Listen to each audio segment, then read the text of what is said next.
was a rumble in the jungle. Once I heard Dad was outside again counting birds, and Mama plugged in a nightlight, and I saw the queen of the world. Welcome to the Golden Hour Birth Podcast. I am your host, Liz, and I'm your other host, Natalie. And tonight we have a friend of a friend on. Her name is Karley, and she is a mom of two. Thanks so much for coming on tonight. Thanks for having me. Yeah. So if you want to go ahead and tell listeners a little bit about you and your family, and we can go from there.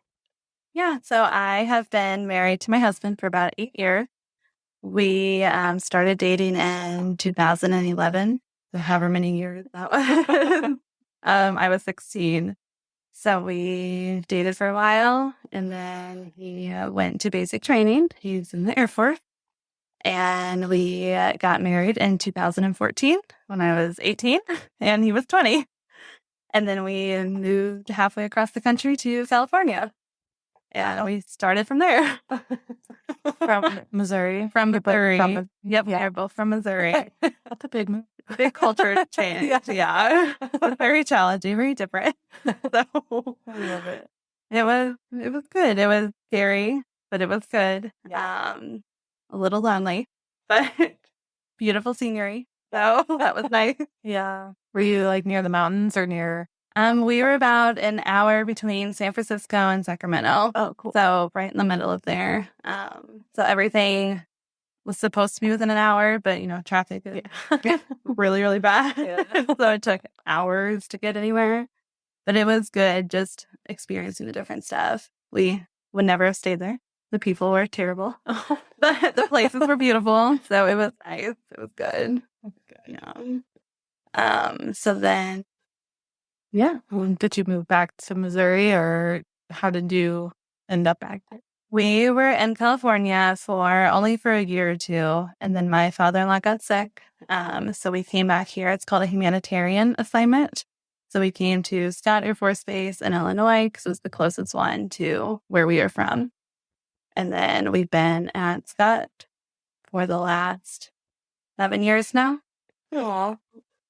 That's really cool that they were able to do that for you guys. Yeah. It was my brother-in-law and sister-in-law were stationed out at, it was Travis Air Force Base. So they were stationed there with us. And so they came back as well. Oh. So it was nice to have everybody in one place. Yeah. That's awesome. Yeah. So if you want to go ahead and kind of tell listeners, like when you and your husband decided to start a family. Yeah. So we always knew we wanted to young, just to kind of, that way in our eyes, we could, have more money to travel when we're older by ourselves. So we always knew it was going to be young.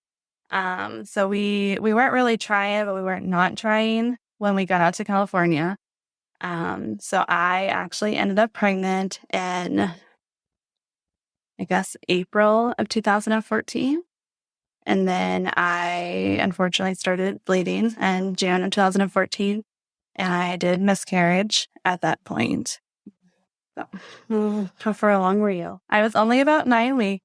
It was very difficult being somewhere that I didn't have family. Yeah. I had very little family, and not really having any friends and not knowing where we were.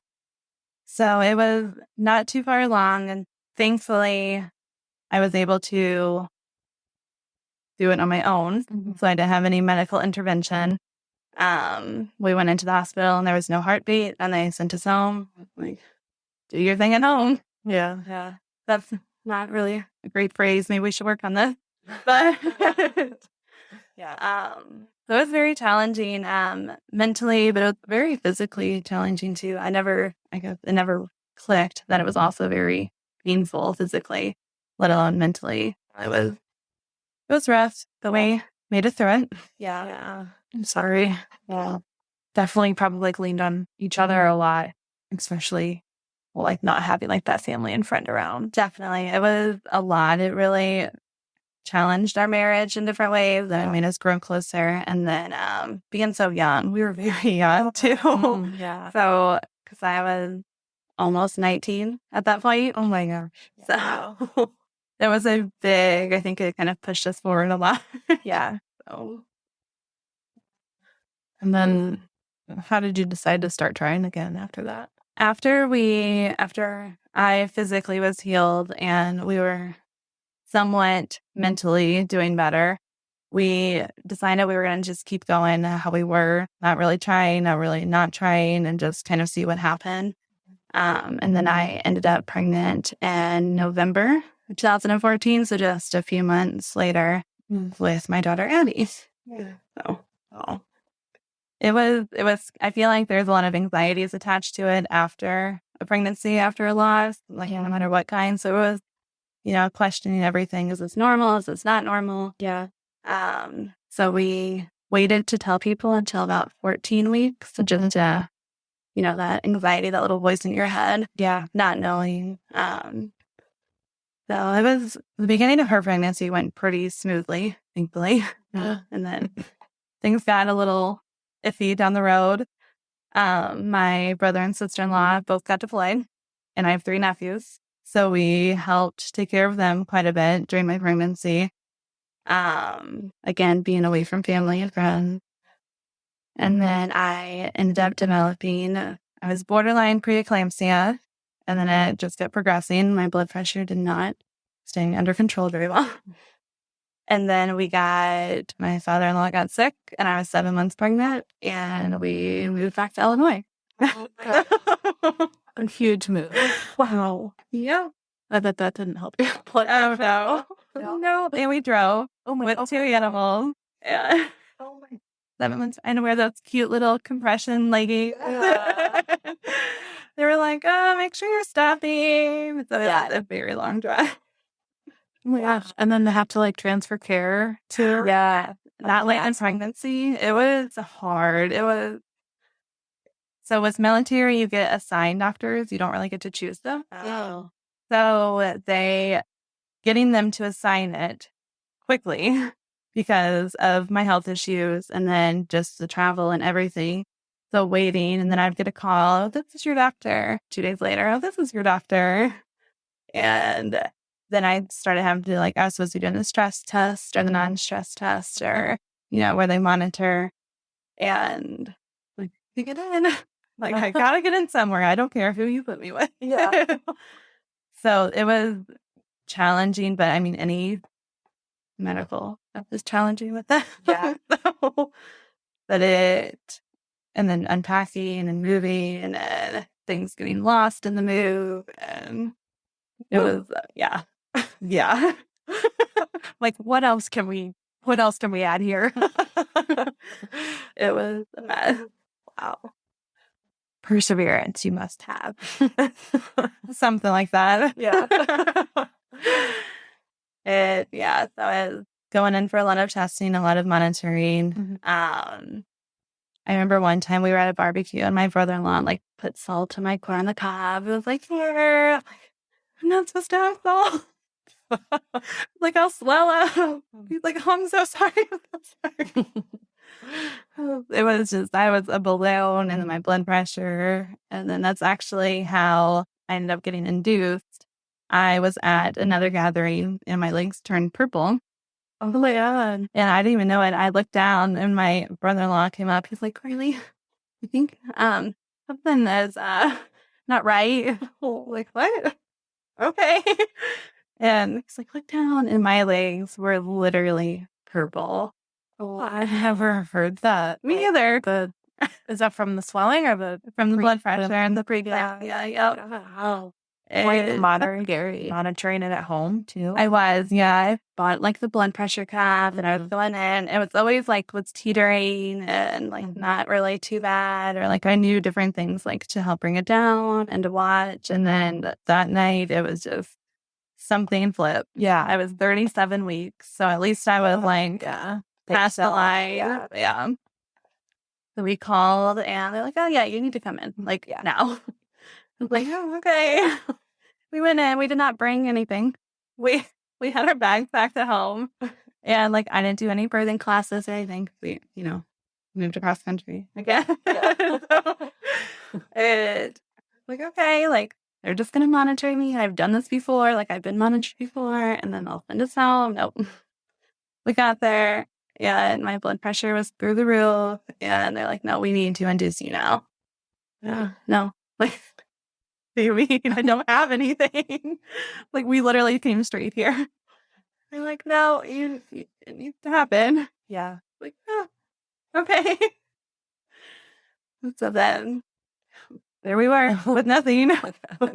I wasn't having any contractions, nothing. And I felt like I felt the same the whole way through with no contractions. I had like sciatic nerve problems, but nothing like to prepare me. Yeah. So we called our family, and my mom actually went like to her house and then grabbed all our stuff, came back, and it was, I don't even remember. They tried a few things and like nothing was working, and she's still stubborn. So, like, I'm not surprised. Like, nothing was working. Nothing was starting anything. They finally got contractions going. I don't remember what the line of stuff they tried. I know they like this like worm thing they put inside of me like to try to get it going. That's what I'm reminding me of, like a worm. I don't remember what it was. And then they finally broke my water to get me going. And then I did do an epidural, but it only worked on half of me. So they're like, oh, they're on your side. It did not move. Like, no, I felt everything on my left side and nothing on my right. Oh, that would be such a weird feeling. Yeah. That's the only way I can describe it. Like, it is just, I don't even know. It is just, it's weird. Yeah. Literally everything on left and nothing on my right. I've heard that before with somebody else. I wish I wouldn't have even gotten it, honestly. Like, then, because you can't move, you can't walk and stuff. Like, I would have just not gotten it. Can they come in and like adjust it or something? Or is that like they didn't? That they told me. I don't know if it's like a one and done type of thing. Or what? Yeah. Keep pressing that button. Give me the juice. I'm like, oh, just keep laying on your side. I'm like, okay, it's not going. Oh, gee. It was a mess. So did you progress at all? Or so we went in the afternoon, and she was born at 12:39 a.m. I always get them confused. I have to think about which one's a.m. and p.m. Midnight, around midnight. yeah. So it took a little bit. I remember she was born in the middle of July, and so everybody was hot, and I was burning up. Like, I had the air down, and everybody was in like a jacket and like sweatpants, and I was sweating. Reminds me of Father of the Bride. And like their house, like, and they kept complaining. I was like, shut up. Like,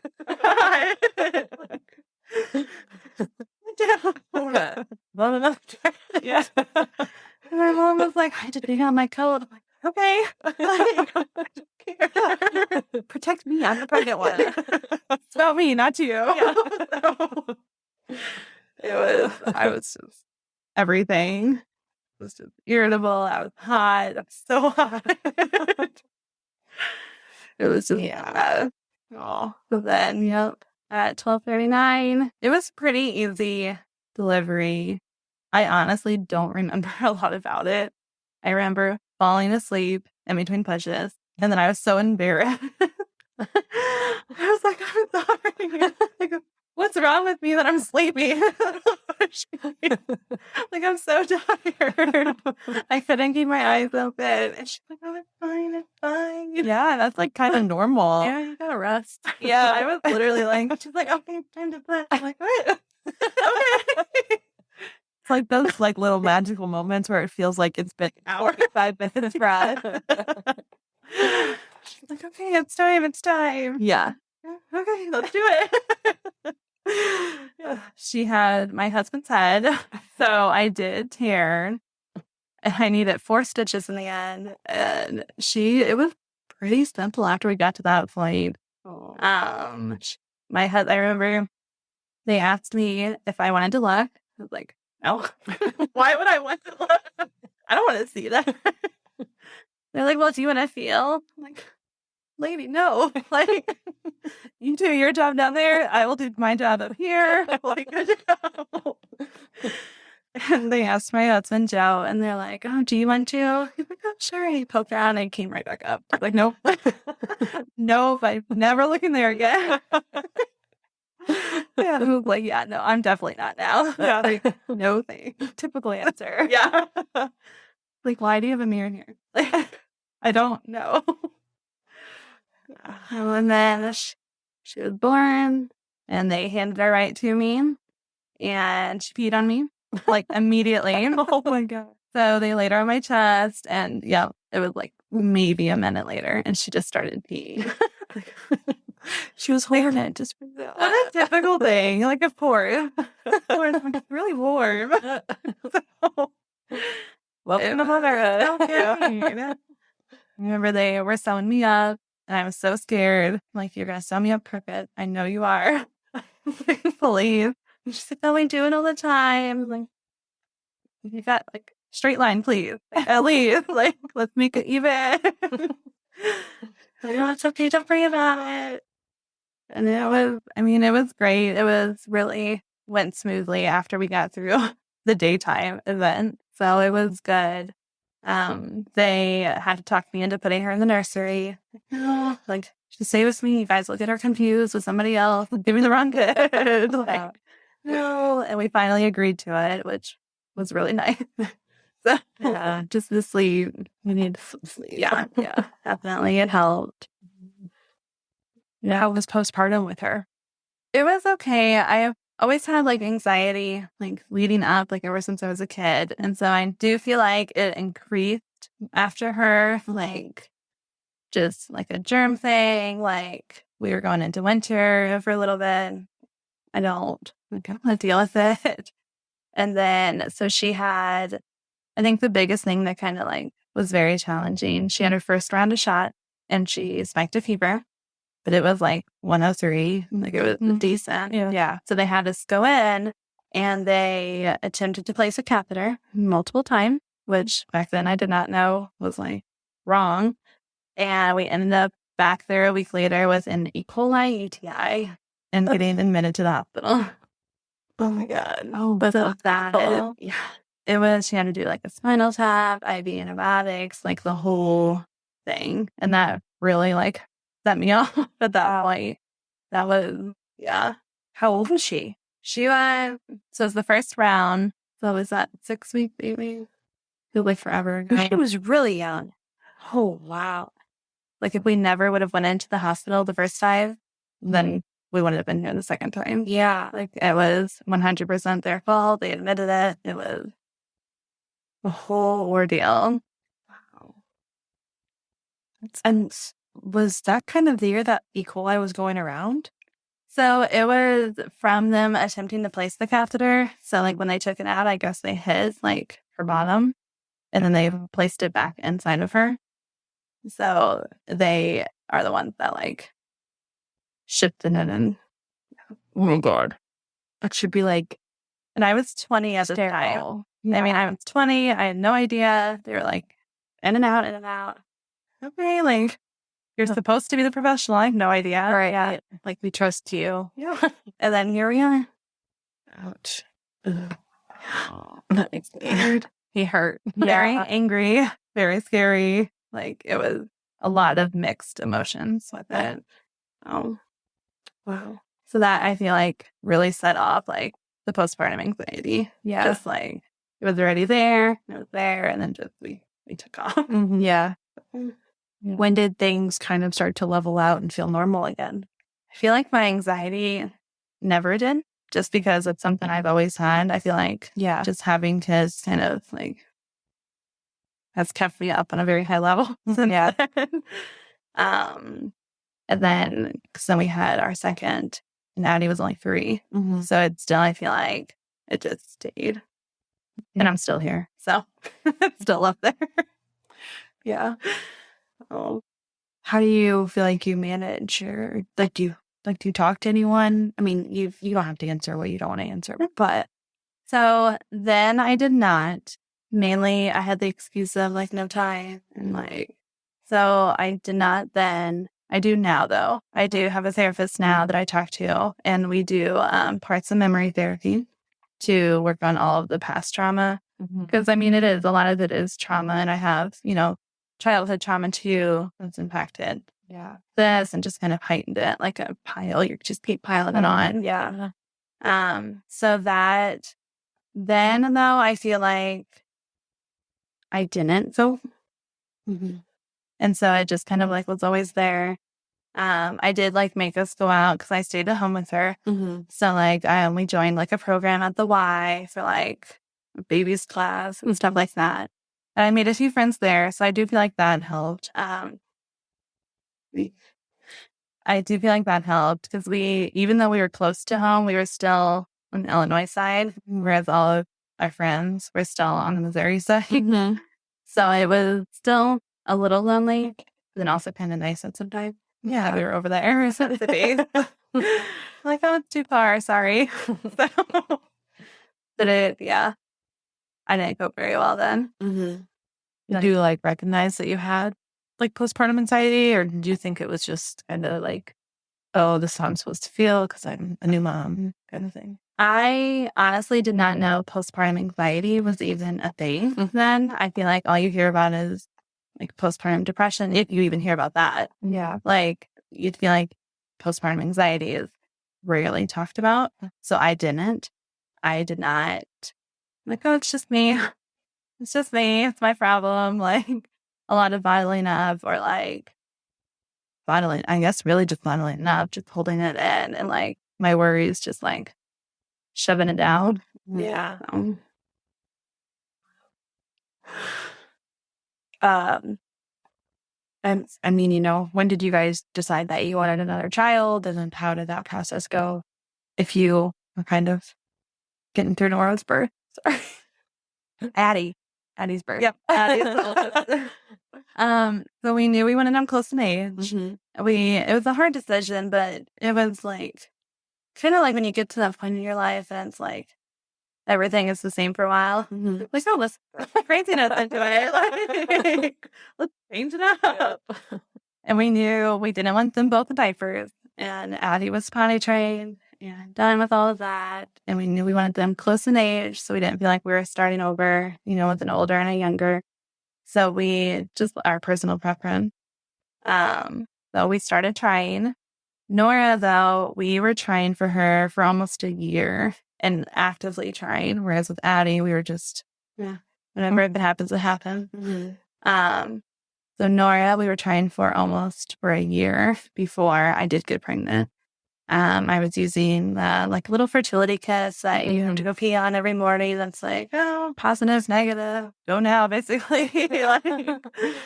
So we used one of those, and then we did get pregnant. We waited again to tell anybody just because of history. And so she was born in December. What's 9 months before then? It was spring sometime. Like March. Yeah, around there. I got pregnant around March. And everything, the beginning of her pregnancy was great. We took the trip. So we did genetic testing just because of family history. We did with Addie too. And they were like, oh, it's a girl, but everything's fine. It's fine. Okay. So we actually took a trip to North Dakota. Well, I guess that's my thing, is like traveling really far while I'm pregnant. So we drove out. We have a friend in North Dakota. So we drove out to see her. And then it was good. I mean, so I was almost 20 weeks of that trip. And then we came back. And then it was time for our anatomy scan. And that's when kind of things took a turn for Nora. So we were getting the anatomy scan done. And the tech was just, doing her thing and everything was good. And she's like, okay, well, I'm going to go get the doctor now. I'm like, okay. She's like, he's probably going to want to come talk to you. I'm like, I'm sorry. The doctor doesn't come in here. Like, why? What do you mean? She's like, oh, he'll just want to probably come talk. And then she left. And I looked at my husband. I started bawling. Like, something is wrong. Like, the doctor does not come in here. Like, they never see me for the ultrasound. I don't know about you guys, but they never, ultrasound. They're like, yeah, it's okay. Yeah. You're good. And then the nurse being like, it's a, Yeah. Like, look at them. Like, maybe like, work on your butt. I don't know. Yeah. Preface it a little bit. Yeah. I don't know. Yeah. So I know, like, they're like unknown. And Yeah. you're like, forever. Yeah. Like, how far away are they? Like, Yeah. And then your brain really starts going. Yeah. Sure. And you can also like see like they're in a hard position because they're like not, I think able to like say anything or like diagnose anything. So it's like, that weird. I know it's gonna be like super weird for them. Yeah. But then also, I feel like if you have everything just gets in your head. Yeah. Sure. Like I'm sure they see a lot of stuff and just like you said, it's probably going in their heads too. Like, oh my gosh. Like, So I can see that very challenging at both parties. Yeah. The doctor came in and he sat down and said that her ventricles were enlarged, which I had no idea what that was. Like, and poor bedside manner because most of them do. So her ventricles and her brain had extra fluid in them. So it's called CSF, cerebral spinal fluid. And we all have it, but hers was not. So it's supposed to go down and like it drains and we absorb it and it goes back up. And her ventricles, where it's absorbed, is just where they are. So she had ventriculomegaly, is what it's called. It's kind of the step before hydrocephalus, which again, I had no idea what that was. Yeah. So they told me that she had ventriculomegaly, her ventricles were enlarged, there was a couple cysts on her brain, and I needed an MRI. And then he left. What? I was just staring. I looked at the tech. I was like, can you please, like, try to explain this to us? Like, can you tell us what's happening, what we need to do, like, where we need to go? And what's funny, like, not funny, haha, but funny, ironic. I was seeing a high risk OB and my regular OB because of my preeclampsia and the genetic screening that we did. And this was supposed to be our last visit with the high risk. And I was going to go back to just my regular OB. And which obviously that did not happen. So she's like, so you need to go. I had to go to the children's hospital to get the fetal MRI, which I would never have guessed that. I guess technically, since it was the baby, children's hospital, I have no idea. So I had to go there for that. And I had to come back for a weekly ultrasound to measure her ventricles to see if there was any more CSF in them, if they were any more enlarged, if there was a new cyst. So it was just kind of like a domino effect after that. Yeah.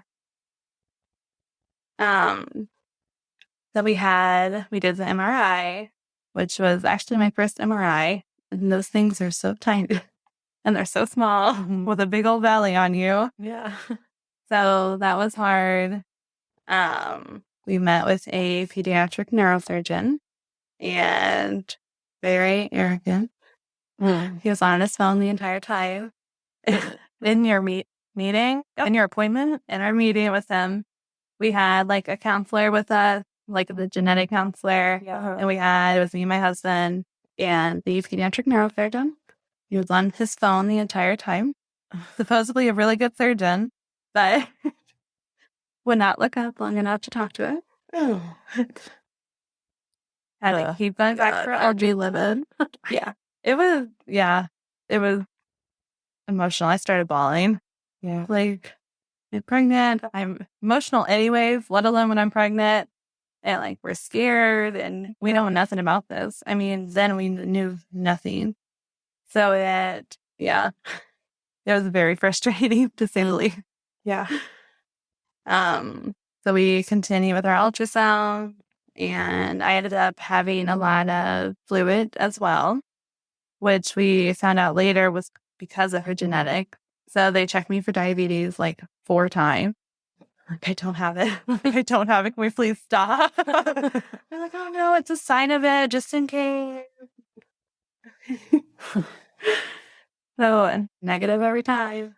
That's good. So, like, you don't need another thing. Sorry about blood pressure. Yeah. It was very challenging. She was measuring very big, which Addie was 8 pounds, 8 ounces. And so I kind of was like expecting it. I was huge. I mean, I had fluid and she was measuring big. And so just kept doing the ultrasounds and they measuring my fluid. And then the plan was I was going to have her at the children's hospital and at the hospital connected to the children's hospital, which is, up here. And then she would be transferred to the NICU. So it was very long, other 20 weeks or a little less. So I had her, the plan was to be induced at 36 weeks because her ventricles were getting bigger. And just to get her out, and they were going to place a shunt to drain the fluid. And so I was going to be induced. So at least that was planned this time, I thought. So the day came and, my mom came over to watch my other daughter, Addie, and we were going in to be induced. So, I was eating after where they told me everything was fine. We get to the hospital. She was measuring 10 pounds, 12 ounces. Oh my God. And I was like, that's fine. Addie was 8'8". Like, I can do this. Let's do it. At 36 weeks. That's so long. Yeah. Was there like anything tied to her ventricles and her weight? So her head was obviously bigger because of the ventriculomegaly at that point. However, she was just a very big baby. So not only her head size, but then she was big. Oh. So a different OB walked in, not the one I thought was going to be there, of course. And like, we can't do this. Like they had started the contractions already. I had been eating and I was like, no, the plan was to be induced. And she's like, you cannot get this baby out. It's 2 pounds. Like, I got it. I got this. We can do it. Like, I'm tall, like, I'm bigger, like, I got this. And, like, no. And she did make a very good flight. If she were to get stuck, they would not be able to use the vacuum on her because it can make everything worse with her health. Yeah. Like, okay, like, that's a really good flying. So, but then I had to wait. We had to be there, I think, at, like, 6:30 in the morning. And so, since I had 8... we had to wait all the way until like 5. Oh my God. Or like 4:30, I think it was. And so I had contractions then because they gave them to me. Yeah. I was having contractions and then I was hungry because then I was waiting and then I was in bed. So I was furious. Like, I don't care. Like, you made a very valid plight. However, this could have been decided like beforehand. Yeah. So, were they able to like give you an epidural or anything while you were waiting? No. They didn't progress too far. And then they did give me, I don't remember. I feel like I have all this trauma that's like blocking my memory. Like, what happened? They did give me, like, whenever I had the C-section, they do, I don't know if is that considered like an epidural? The spinal block? Yeah. Yeah. Okay. So they did that once we were in like the room for the C-section. I don't know what it's called. Yeah. So they did that, but not until we were in there. Yeah. And so it's a very weird feeling. Like, C-sections are hard and vaginal is hard. But I feel like C-section was a lot harder for me anyways. And having gone through both of them, I did not like the feeling of not being able to move. And you have your arms like laid way out, not moving. Yeah. It was, a mess. And they had like a few extra like team members because we knew her health and stuff. So in a learning hospital, so a lot of residents. And so they began and they asked me again if I wanted to watch. I was like, no, I'm not watching this either. I've never heard them offer to watch. Like the big hair stuff. Oh, wow. No. I don't think I could watch No. myself being cut open. Especially not feeling it and then seeing it though. No. I've watched 2 C-sections before, and yeah, my belly got a little queasy there. And can you imagine knowing it's you? Yeah. But then like not registering that it's happening. Yeah. I couldn't do it. Joe peeked over and looked, and he again was very quick back. Don't tell me that. So they cut me open, and they fled. Obviously, I flooded because I had so much extra fluid. And I went and one of the residents was like, "You cut my sock flat." I was like, "Okay." I did. Maybe you should have cut it better. You should have moved. You should have worn rain boots. Did you know what you were doing? I don't really care. So there was water everywhere. Everybody was wet. And they pulled her out, and they immediately took her over to another table. And, you're laying there with your arms. I'm trying to like peek around everybody, trying to see her. That was very hard not being able to. And I don't know if that's normal with a C-section or if it was just like the Nora thing. I feel like they at least like bring them up and be like, "Hi, Mom," and then They get them cleaned up. took her straight over and started cleaning her up, which it was expected, but it didn't make it any easier. Yeah. And then I started having like the shakes from it. Yeah.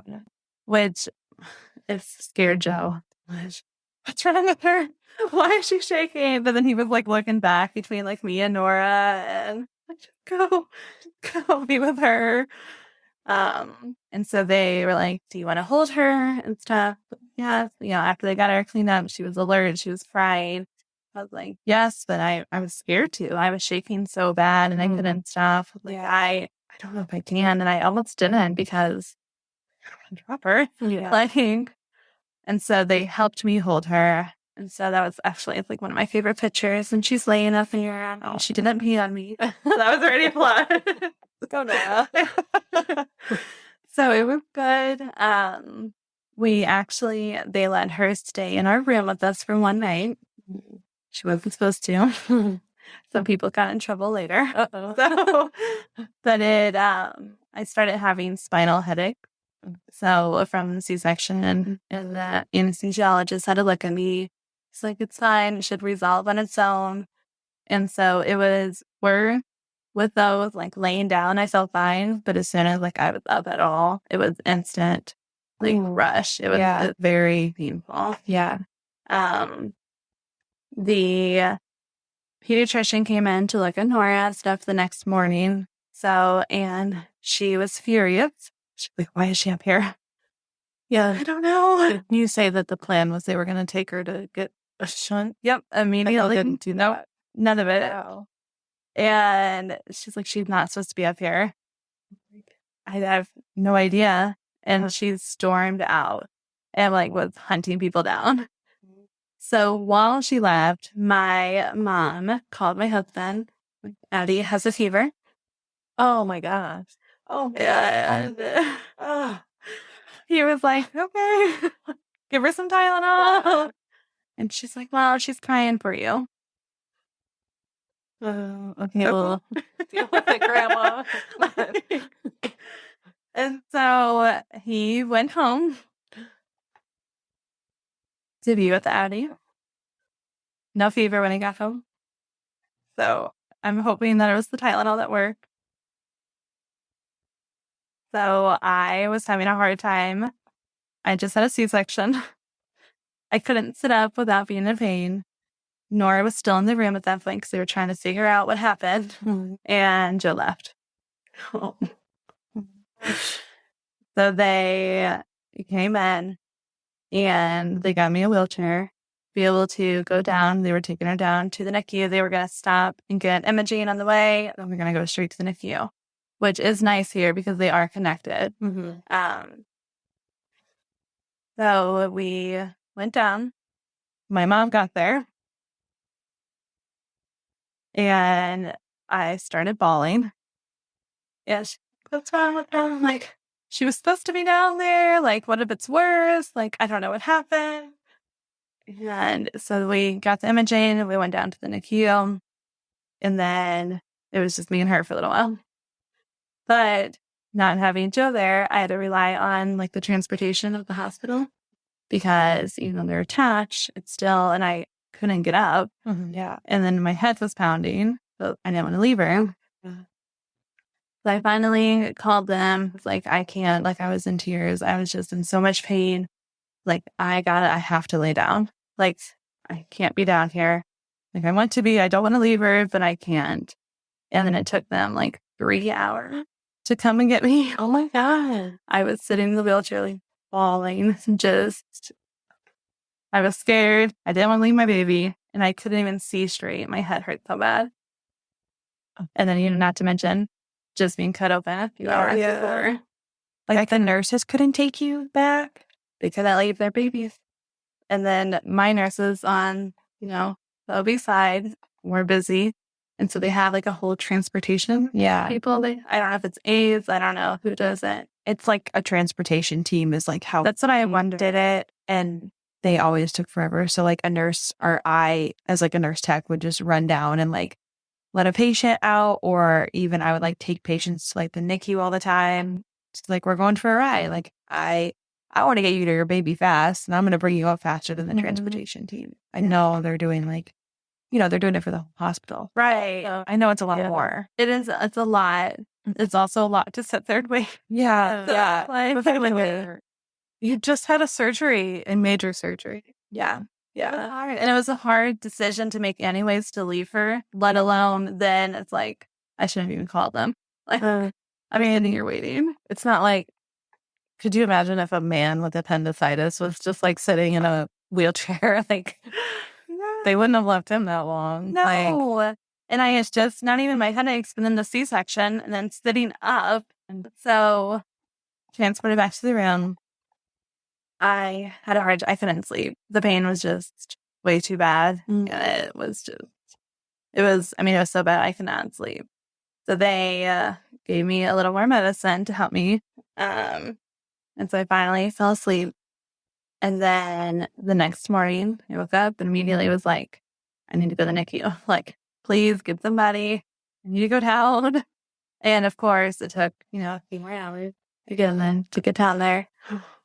I got to get down there, like, in the middle of the day. The doctors are going to be there. They're going to be checking her out. Like, I can't miss it. So I get down there finally. And a couple of doctors had already been there. And they told me that they found 2 holes in her heart, atrial septal defects, ASDs, and those were not caught during my pregnancy. So I was mad.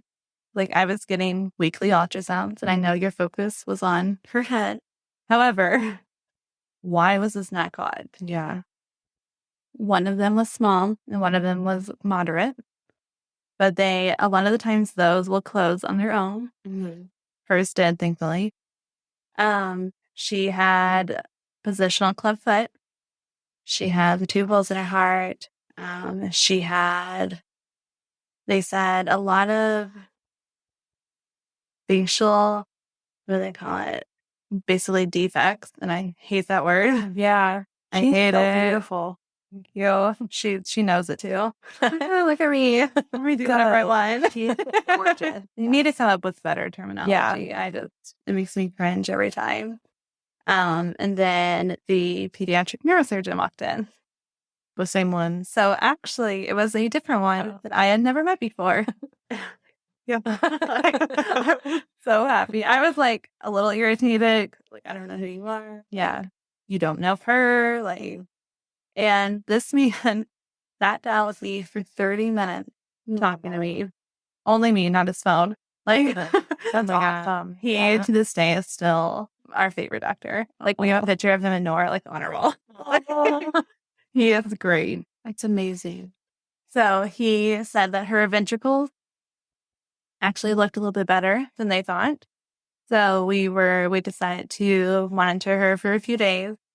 And then we would go home and we'd come back for weekly ultrasounds to check the size of her ventricles, which I did not realize that they could literally do ultrasounds on their head. Yeah. Like, and she had a lot of hair. Like, it was very thick, very long, very dark. Oh. So they kept me in the hospital an extra day to try to help me, since she was down there. However, I still got discharged before she did. So I went home, I showered, and then I was trying to come back. My husband wouldn't let me.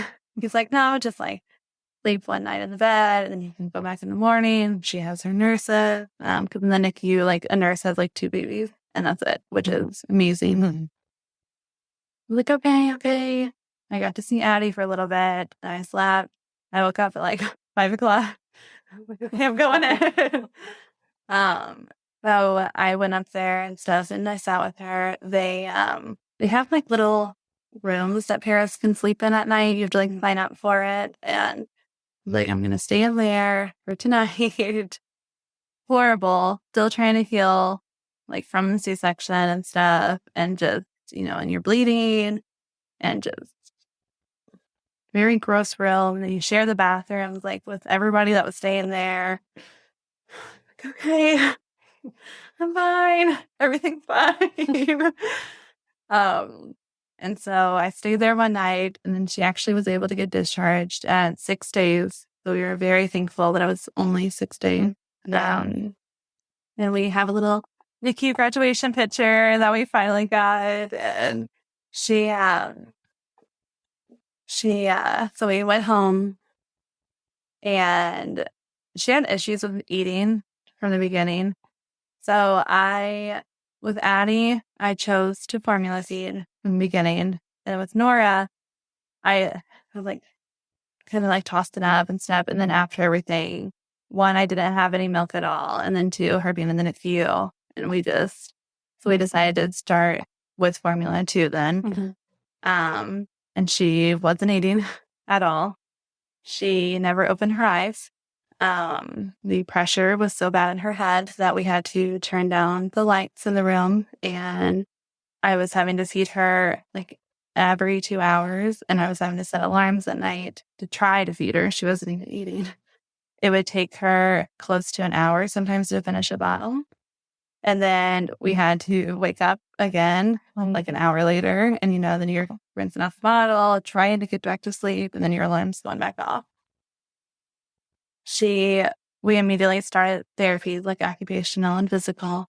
And even there, they had to put her in a room and turn in the lights because she was just in so much pain. So we kept doing the ultrasound.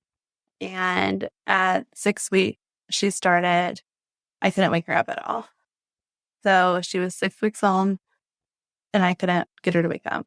I couldn't get her to eat anything. I couldn't get her to wake up. I called them, like, it's time. And so I took her back into the hospital and they placed her first shot. They have a very high failure rate. So it was her first surgery in the middle of January. The surgery itself went pretty smoothly. And then she had a very hard time. So her fontanelle was bigger. She still has it open a little bit. She's 3.5. With the shunt and the pressure, when it drains it, it flattens it out some because it was bulging. So you know how they're supposed to be soft, hers was bulging because of all the extra fluid. She sunk down too much. And so we had to keep her flat for a while afterward. However, whenever she came back and we got up to a room and stuff, and we're finally out of the post-op room, she opened her eyes for the very first time. Aww. And she smiled. Aww. My 3-year-old Addie walked in. She's like, her eyes are blue. We had never seen her eyes. I mean, maybe a minute here and there, and that was it. Yeah. And so that is my favorite picture. There's Nora with a big bandage on her head. And she's smiling. Her eyes are open. I felt like I was meeting her, for the very first time. Aww. It was incredible. Yeah. Just her eyes and a smile. Then we were in the hospital for a week and a half. Our heat went out in our room. We had to switch rooms 5 times. Gosh. Oh, it's cold in here. They're like, oh, just turn it up. Okay. Like half hour later, it's still cold in here. They finally switched us and stuff, and it was a mess. So we got to go home a week and a half later. And then she ended up having a shunt failure. And the pressure went back up in March. And she started projectile vomiting, which is a symptom of a shunt failure. So she was projectile vomiting, and she couldn't fall asleep at first, and then she couldn't wake up. Like, she was screaming so much, and then after she stopped, then I couldn't get her to wake back up. We took her back in, and her shunt failed. So we had to do it all over again. And that was in March, so she was 3 months old. We were in there for a few more days. We got discharged again. She was doing good. And then she started leaking CSF through her stitches. We were back in the hospital. And they were able to get it to stop and stuff. And we went home. And she got to live the, quote, normal life for a little bit. So right now she has a total of 14 specialists. And then it was like we were starting to creep up. Like, we weren't quite there yet, but we were just adding here and there as they found more things going on. And then July of that year, or June going into July, was like our big thing. Her breathing, she started breathing really fast. And we called the pediatrician. Like, her respiratory rate is really high. Like, what do we do? Like, we don't think you can make it to Children's. Like, you need to go to just whatever hospital's closest. She got diagnosed with pneumonia.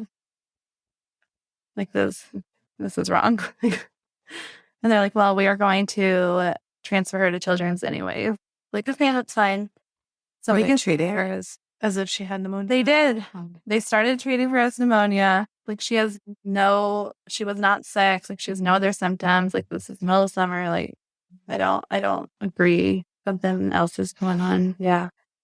So they transferred us, and children were like, oh, well, we like to have our own imaging.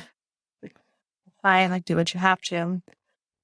She had pleural effusion and a partially collapsed lung. Atelectasis, I believe it's called. Wow. Compared to pneumonia. Yeah. That's a little different. Yeah. This is why we go straight to the children. Yeah. So that hospital stay was for 30 days. I did not leave the hospital once. I stayed with her the entire time. Thankfully, it was like pre-COVID, so at least Joe and Addie could come up and be with us. Yeah. And they had every single doctor look at her. They could not agree with like what it was. They were like, we don't know. At that point, one of the nurse practitioners that was with us, she actually noted in her chart that her genetic testing came back. And she's like, I have a geneticist friend that I call him. I bet he would come in. Like, yeah, please call. Like, we don't know what's wrong. We don't know, like, it could be her genetics. And so she called him, and this man came in on his day off with like, I know what's wrong with her. He diagnosed her with Lewy-Steep syndrome. So she had 2 genes that showed up. And one was, so it's SMAD3 and AMIR1. And it ended up being Lewy-Steep syndrome and osteopathia striata with cranial sclerosis. We call it OFC. And it did not explain like the breathing, but it explained like the hydrocephalus and the heart and her feet and everything else.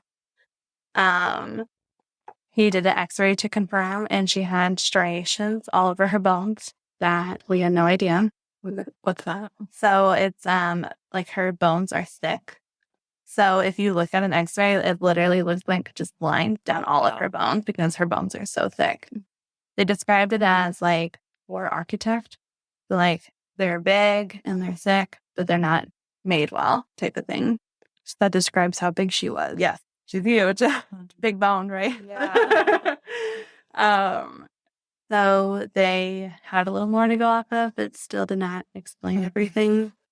So she, with that comes more health issues. Like she's prone to hearing loss because the bones get worse. So it pushes on like the nerves. She was prone to like vision issues, which she has glasses now.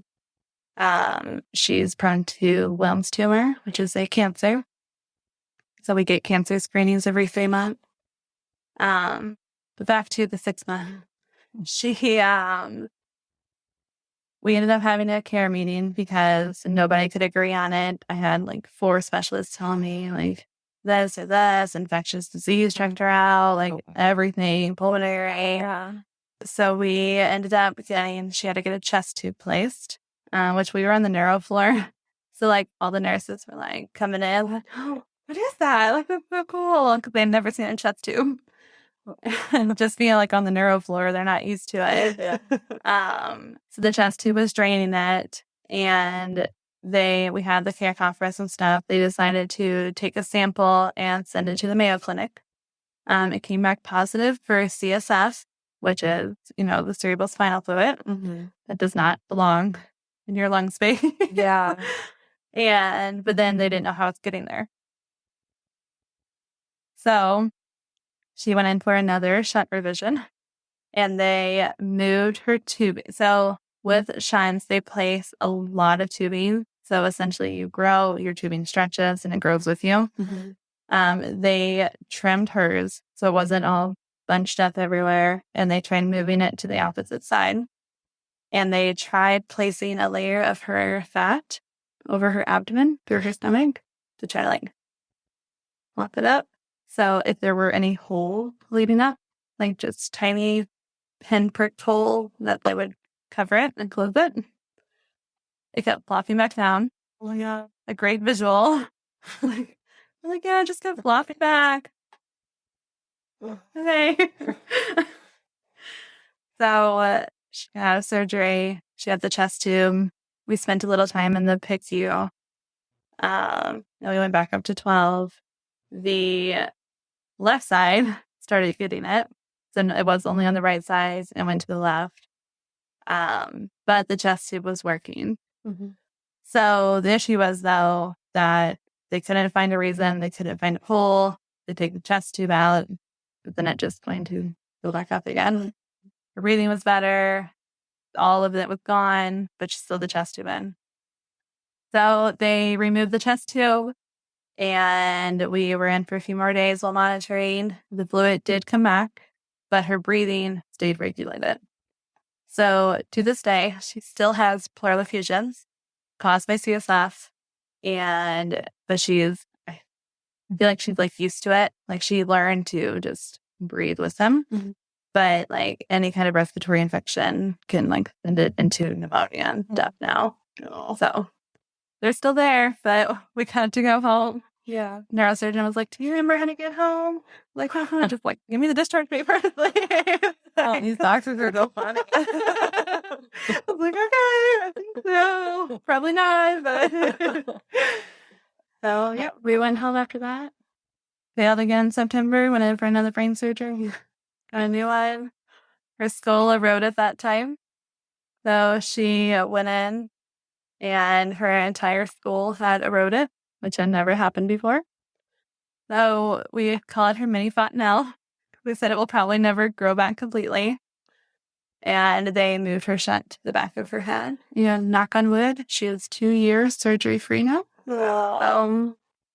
Sweet girl. Oh my God. I am trying to digest this all. It's a lot. Trying to wonder how you're 27 and you lived more lives than a 60-year-old. Like, Yeah, that was I'm my tired. Question, like, how are you through all of this? Yeah. Like your mental health and I everything. So I have been diagnosed with PTSD and anxiety. And I get like the occasional bout of depression. Yeah. I'm more of like an anxious person. But the I didn't realize how bad it was when we were in the hospital. I feel like you get like these blinders on. You just like take care of business and do what you have to do. Yeah. And then after we got home is when it really kind of set in. So her shunt is programmable. So she cannot really be around magnet because it has the potential of changing the setting, which controls how much it drains. Oh, wow. Magnets are everywhere. Yeah. So that is a very big source of anxiety. Yeah. Questioning everything she does. Like, are we going back to the hospital? Like, what is the... Yeah. As I said, she has 14 doctors. So keeping up with all that has really taken a toll. Yeah. I began having like flashbacks and night terror. It was hard for me to be in a hospital at all, which, considering we're there every single week was very, very challenging. That it was hard to even go in the elevator or the drive there. It's taken a very, very big toll on our entire family. Addie started having a lot of more anxiety. She began having panic attacks. So Nora can't wear a mask. So when COVID first started, Addie was so scared of us going anywhere because she thought Nora was going to get sick. Mm-hmm. And she knew what that meant. Mm-hmm. So it really has taken a toll. I feel like I'm a little bit better now at coping after starting therapy, but very, very difficult. Yeah. Wow. So what does this kind of mean for the rest of Nora's life? So cognitively, she is doing amazing. She is so smart. So she's 3.5. She knows how to spell her name. She knows all of her colors. Yeah. She is so sassy. I always call her Sour Patch because she will be caressing my face. Like, oh, mommy, I love you. And then she'll usually hit me or something in the runoff. She's wild. So Addie is very calm. Like we always joke, like we never had to use baby seats. We never had to buckle her, like nothing. And Nora is jumping off the couch. Both of you, that had to be you. Yeah. And so she is just wild. Her favorite thing is physical therapy. She loves physical therapy. She excels in it. So she wore braces for a while, orthotics, and we always say she Forrest Gumped her way out of it. Oh, She started running faster. We're like, all you did was grow her muscles. Yeah. Carrying them around. Oh, you said she had a club. She did. Yeah. And she has hip dysplasia too. And so with the club foot, she had a bunch of different kinds of braces, but then she was in them, it's 2 years, and she graduated out of them last year. And she runs. I mean, she started sitting with the chest tube in her. She started crawling in the hospital bed with the chest tube in her. She's determined. She very much so. She's doing amazing. Aww. She still has a lot, eating is very hard for us. She still has reflux. We're actually traveling, and we travel out of state for a GI doctor just because we had a hard time here. Just to get some answers. So eating is hard. She still she drinks formula that's high calorie and stuff like that. But overall, she's doing amazing. She gives me gray hair, but she's doing amazing. So amazing. So it's just kind of managing. It is most of it. She has to do cancer screenings every 3 months. Neurosurgery we see occasionally. He would call me to check on her. He's like, "Hey, how's Nora doing?" So we still see him. We see, there's all different kinds. We have to see pulmonary for the pleural effusion, ophthalmology. She's had a few hearing tests that have showed hearing loss, so stuff like that. Our biggest challenge right now is the eating. Mm-hmm. And then she was having a lot of seizures our first year when we were in the hospital most of the time. She was able to wean off of her seizure medication, which was great. Yeah. She's had one seizure wean off of it, but it was due to an IV placement. Other than that, it's just, like you said, managing, but it's 14 doctors. So Yeah. we're always managing. Yeah. And then she does physical, occupational, and speech therapy too. Wow. And is it all connected to the genetic They think so. So disorder, or Just like a condition, we usually say, yeah. So the OSCS is very rare. There's less than 100 cases in the entire world. Oh. So there's not a lot known about it, which makes it challenging for like when we need it. The Louis Dietz is also rare, but there's a lot more known about it. So we did a test to see how much like the OSCS was affecting her. And it showed like 64% of her genes, which is pretty high. And so they think her having both of them is actually helping her, at least. They just don't know how because they've never seen it before. So they said her having two could just be kind of like counteracting in certain way. So like, for example, Louis Dietz were very tall. OSCS, usually they're short. And Nora is like taller. Yeah. So, and we don't know like what is one and what's the other. Yeah. So. Wow. That's not wow. Yeah. I don't know if I have any words. Thank you so much.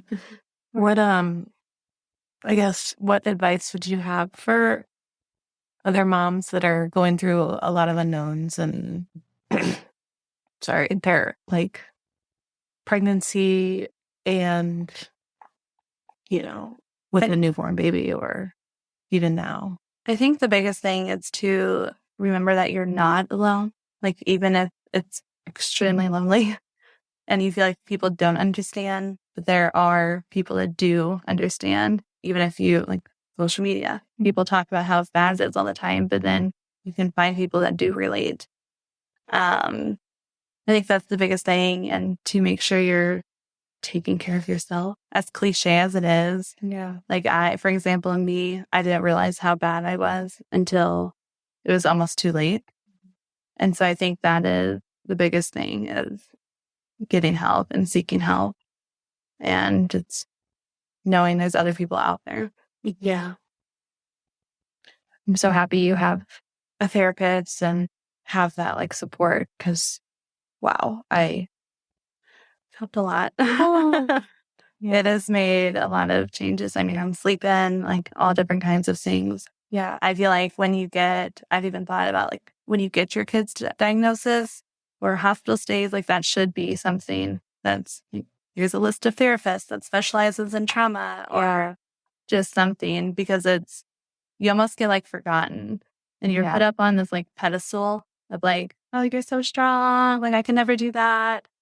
I'm doing what I have to for my kids. Like you guys would do it too. Like it's just what has to be done. Yeah. I'm so sorry.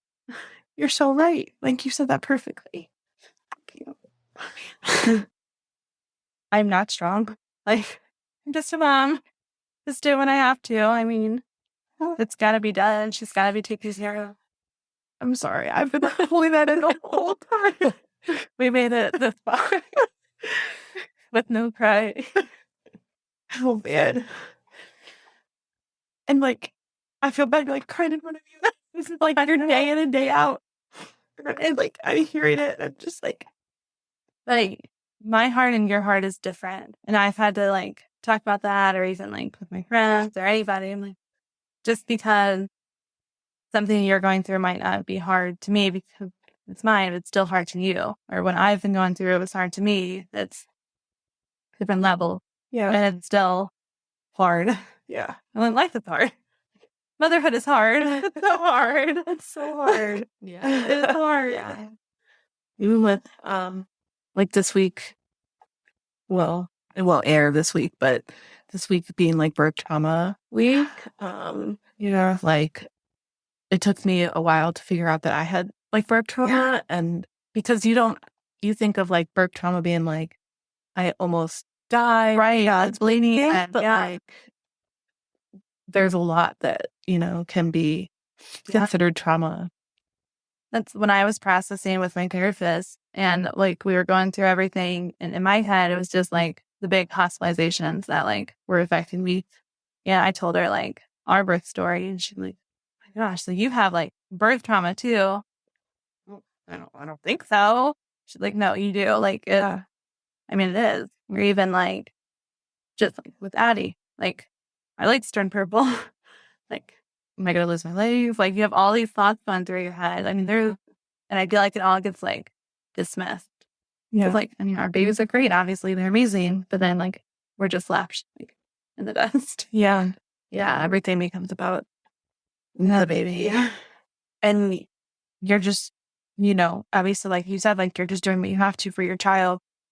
But, like, they don't even know how to, like, talk to you yet because they don't even have the words to tell you what's going on. Yeah. And so you're just, like, sitting there and, like, probably you're guessing. Yeah. Yeah. And then they're screaming because they're getting, like, an IV or something.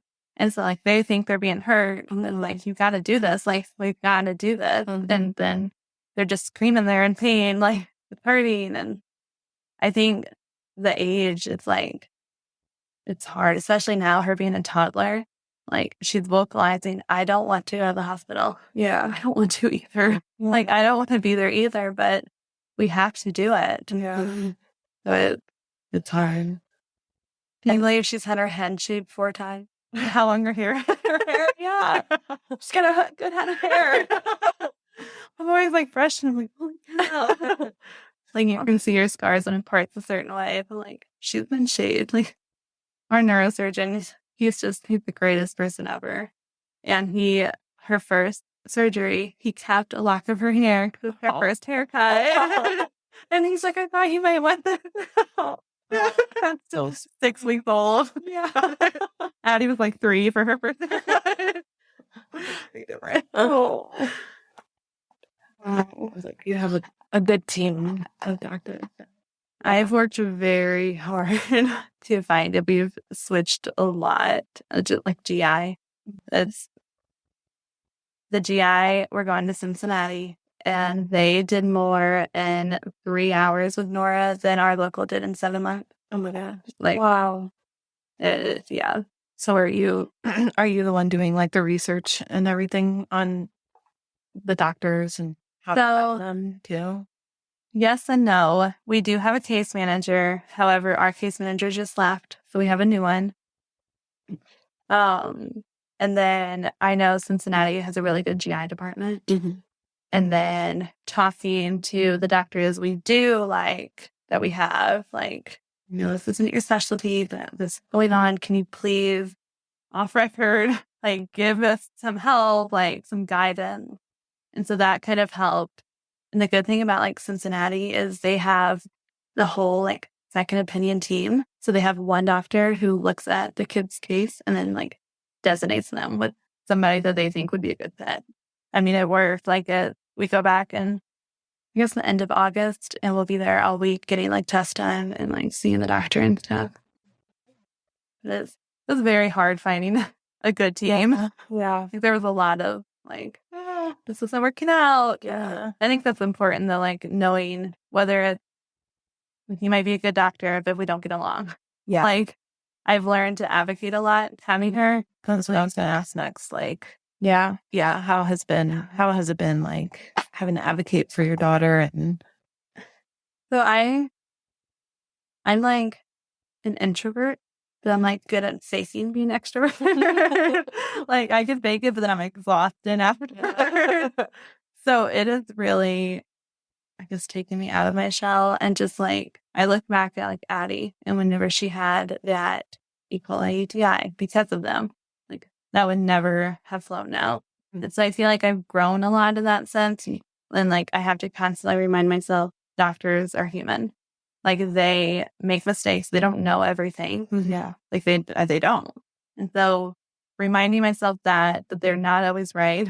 I'm not always crazy. Like, I do know some, like, and knowing, like, if something is wrong, and just, I feel like it's helped me grow in a lot of ways. Like, I don't back down now.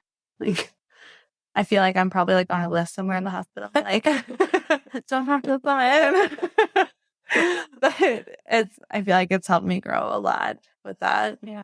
Well, is there anything else you want to add? I don't know. I feel like we covered a lot, and you're probably exhausted. Yeah. I'm always just, like, permanent, like, permanently exhausted. Like, I have, like, 50 files open all the time. Yeah. I'm just tired all the time. I was, like, going to ask you about, like, your mental load and, like, I don't know, like, how do you feel being a mom and carrying all of this? I have color coordinated pens and calendar. I love that. I think the biggest thing is trying to make sure Addie has her time too. Mm-hmm. That has been, I don't want to say a challenge, but like always in the back of my head. Like, Yeah. I don't want, if we're constantly at the hospital, you know, I stayed home with her and then I was gone for almost an entire year at the hospital. So it's hard. I think that having both kids is very challenging. Like we're not having any more kids. Mhm. Like I would never have time to have another kid. We like stay in a little bit longer. Yeah. I think that would be the biggest thing is having the sibling and making sure the sibling doesn't feel like left out or secluded or, you know, priorities and stuff. Yeah. My pens and my calendars help a lot. I love that for you. Everybody's got a color. Yeah. Thank you so much for sharing. Yeah, thank you. You're a warrior. Oh, thank you. Just doing it. I know. You say you're not strong. Like, are strong. We're all strong in our own way. So, Yeah. Yeah. Thanks for having me. I appreciate. Thank you. So we will link Karley's Instagram on our show notes and Liz and mine Instagram. If you guys want to check us out, please leave us a review if you guys like this episode because I know I did. And yeah, reach out if you have any questions. See you next time. Yeah. Thanks.